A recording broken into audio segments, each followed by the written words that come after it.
शेतीतून अभ्यास आणि त्यातून आनंदाची संकल्पना कृषी विभागाने केली आहे। कोकण पश्चिम महाराष्ट्रानंतर विदर्भातील गोंदिया येथील कारंजा गोरेगाव मार्गावरील शासकीय फार्मवरील 32 एकरात हा पर्यटनाचा मेगा प्रोजेक्ट साकारण्यात येतोय। भंडारा आणि गोंदिया म्हणजे धानाचं कोठार आणि तलावांची जिल्हे। शेतीसोबतच अभ्यास आणि आनंद मिळवता यावा यासाठी जिल्हा कृषी अधीक्षक आणि जिल्हा प्रशासनानं इथं आत्मा हा भन्नाट प्रकल्प सुरू केलाय। करंजा गोरेगाव मार्गावरील कृषी चिकित्सालय आणि शेतकरी प्रशिक्षण केंद्रातील 32 एकर जमीन यासाठी वापरण्यात आली आहे। या जागेवर ठिबक आणि मल्चिंगवर आधारित डाळिंब, आंबा, सीताफळ आणि पेरूची लागवड करण्यात आली आहे। नव तंत्रज्ञान वापरून केलेली ऊसाची आणि हुरड्यासाठी प्रसिद्ध असलेल्या ज्वारीची लागवड करण्यात आली आहे। धान शेती आणि उत्पादन अभ्यासासाठी शेतीचे गट तयार करण्यात आलेत।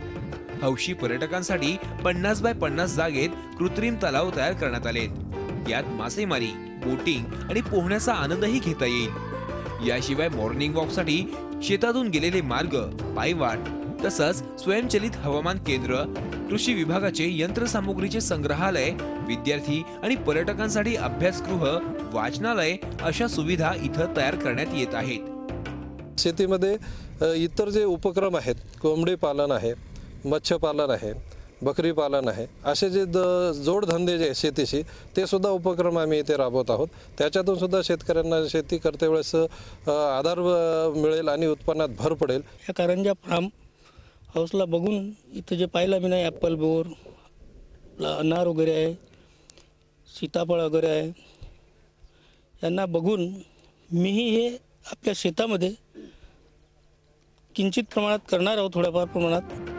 या प्रकल्पातील विविध कामांसाठी आतापर्यंत 28 लाखांचा निधी आलाय। काही कामं प्रगतीपथावर असून या प्रकल्पाचं 60% काम पूर्ण झालंय। मार्च 2015 पर्यंत हा प्रकल्प पर्यटक आणि शेतकऱ्यांना पर्यटनासाठी उपलब्ध होणार आहे।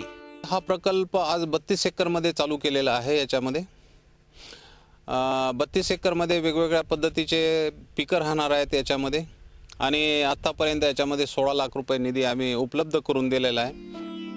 केवळ कृषी पर्यटन नव्हे तर निसर्गाच्या अवकृपेमुळे कर्जबाजारी झालेल्या बळीराजाचं उज्ज्वल भवितव्य घडवण्यात हा प्रकल्प मार्गदर्शक ठरणार आहे।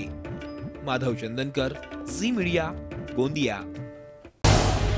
झी 24 तास रहा एक पाऊल पुढे।